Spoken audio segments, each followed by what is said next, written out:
আসসালামু আলাইকুম। ওয়ালাইকুম আসসালাম, বসো। বাবা ও ঈশান, সে তো দেখলাম।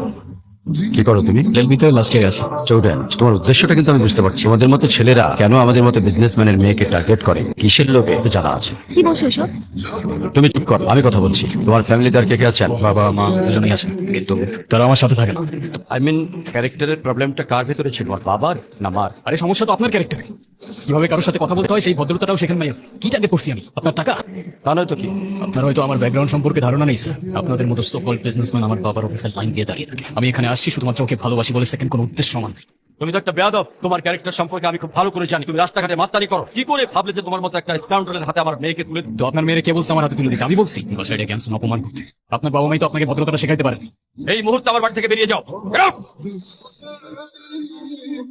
তুমি এটা কেন করলা? ঈশান, আমি তোমাকে বারবার বলছি বাবার সামনে রাখতে একটু কন্ট্রোল করে ভদ্রভাবে কথা বলতে।